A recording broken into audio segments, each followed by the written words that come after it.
India ਨੇ ਕਹਿੰਦੇ ਵੀ ਖਾਸ ਕਰਕੇ ਸੁਣਿਓ ਧਿਆਨ ਨਾਲ ਜਿਹੜੇ ਇੰਡੀਆ ਨੂੰ ਜਾ ਰਹੇ ਹੈਗੇ ਆ ਆਪਣੇ ਸਰੋਤੇ ਉਹਨਾਂ ਨੇ ਕਹਿੰਦੇ ਵੀ ਇੰਪੋਰਟ ਡਿਊਟੀਆਂ ਜਿਹੜੀਆਂ ਆ ਉਹ ਬਹੁਤ ਜ਼ਿਆਦਾ ਵਧਾਤੀਆਂ ਆ।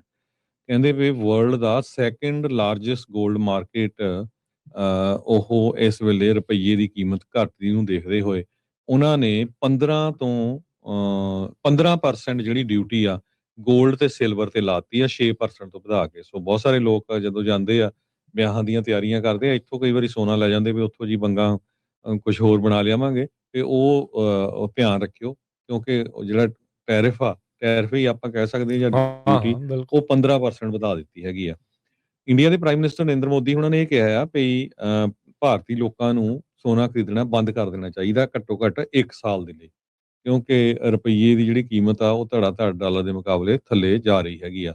એનર્ਜੀ ਦੀ ਕਾਸਟ ਬਹੁਤ ਜ਼ਿਆਦਾ ਆ ਇਰਾਨ ਦੇ ਕਨਫਲਿਕਟ ਨੂੰ ਲੈ ਕੇ ਉਹਦੇ ਕਰਕੇ ਉਹਨਾਂ ਨੇ ਕਿਹਾ ਵੀ ਘਰੋਂ ਕੰਮ ਕਰੋ ਜਿਹਨੂੰ ਜ਼ਰੂਰਤ ਨਹੀਂ ਹੈ ਉਹ ਘਰੋਂ ਬਾਹਰ ਨਾ ਨਿਕਲੇ ਹੈ।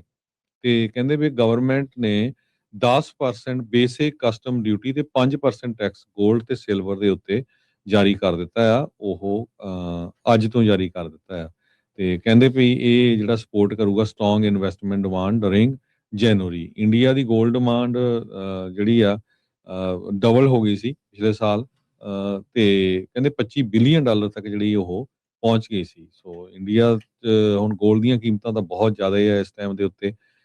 ਸੋ ਇਹ ਜਿਹੜੀ ਸਿਚੁਏਸ਼ਨ ਆ ਇੰਡੀਆ ਵਾਲਿਆਂ ਨੇ ਜਿਹੜੀ ਲਾ ਦਿੱਤੀ ਹੈਗੀ ਆ ਸੋ ਜਿਹੜਾ ਕਸਟਮ ਡਿਊਟੀ ਆ ਉਹ ਕਾਫੀ ਜ਼ਿਆਦਾ ਜਿਹੜੀ ਆ ਉਹ ਵਧਾ ਦਿੱਤੀ ਹੈਗੀ। ਜੀ। ਇੰਡੀਆ ਨੇ ਕਹਿੰਦੇ ਵੀ ਖਾਸ ਕਰਕੇ ਸੁਣਿਓ ਧਿਆਨ ਨਾਲ ਜਿਹੜੇ ਇੰਡੀਆ ਨੂੰ ਜਾ ਰਹੇ ਹੈਗੇ ਆ ਆਪਣੇ ਸਰੋਤੇ ਉਹਨਾਂ ਨੇ ਕਹਿੰਦੇ ਵੀ ਇੰਪੋਰਟ ਡਿਊਟੀਆਂ ਜਿਹੜੀਆਂ ਆ ਉਹ ਬਹੁਤ ਜ਼ਿਆਦਾ ਵਧਾਤੀਆਂ ਆ।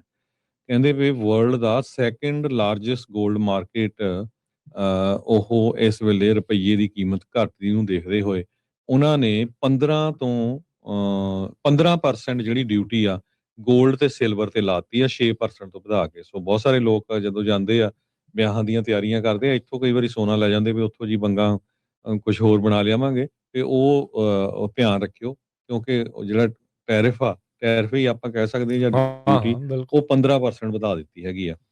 ਇੰਡੀਆ ਦੇ ਪ੍ਰਾਈਮ ਮਿਨਿਸਟਰ ਨਰਿੰਦਰ ਮੋਦੀ ਉਹਨਾਂ ਨੇ ਇਹ ਕਿਹਾ ਆ ਵੀ ਭਾਰਤੀ ਲੋਕਾਂ ਨੂੰ ਸੋਨਾ ਖਰੀਦਣਾ ਬੰਦ ਕਰ ਦੇਣਾ ਚਾਹੀਦਾ ਘੱਟੋ ਘੱਟ 1 ਸਾਲ ਦੇ ਲਈ ਕਿਉਂਕਿ ਰੁਪਈਏ ਦੀ ਜਿਹੜੀ ਕੀਮਤ ਆ ਉਹ ਧੜਾ ਧੜ ਡਾਲਰ ਦੇ ਮੁਕਾਬਲੇ ਥੱਲੇ ਜਾ ਰਹੀ ਹੈਗੀ ਆ।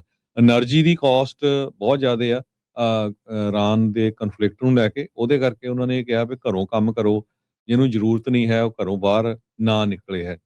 ਤੇ ਕਹਿੰਦੇ ਵੀ ਗਵਰਨਮੈਂਟ ਨੇ 10% ਬੇਸਿਕ ਕਸਟਮ ਡਿਊਟੀ ਤੇ 5% ਟੈਕਸ 골ਡ ਤੇ ਸਿਲਵਰ ਦੇ ਉੱਤੇ ਜਾਰੀ ਕਰ ਦਿੱਤਾ ਆ। ਉਹ ਅੱਜ ਤੋਂ ਜਾਰੀ ਕਰ ਦਿੱਤਾ ਆ ਤੇ ਕਹਿੰਦੇ ਵੀ ਇਹ ਜਿਹੜਾ ਸਪੋਰਟ ਕਰੂਗਾ ਸਟਰੋਂਗ ਇਨਵੈਸਟਮੈਂਟ ਡਿਮਾਂਡ ਡਰਿੰਗ ਜਨਵਰੀ। ਇੰਡੀਆ ਦੀ 골ਡ ਡਿਮਾਂਡ ਜਿਹੜੀ ਆ ਡਬਲ ਹੋ ਗਈ ਸੀ ਪਿਛਲੇ ਸਾਲ ਤੇ ਕਹਿੰਦੇ 25 ਬਿਲੀਅਨ ਡਾਲਰ ਤੱਕ ਜਿਹੜੀ ਉਹ ਪਹੁੰਚ ਗਈ ਸੀ। ਸੋ ਇੰਡੀਆ 'ਚ ਹੁਣ 골ਡ ਦੀਆਂ ਕੀਮਤਾਂ ਤਾਂ ਬਹੁਤ ਜ਼ਿਆਦਾ ਹੈ ਇਸ ਟਾਈਮ ਦੇ ਉੱਤੇ।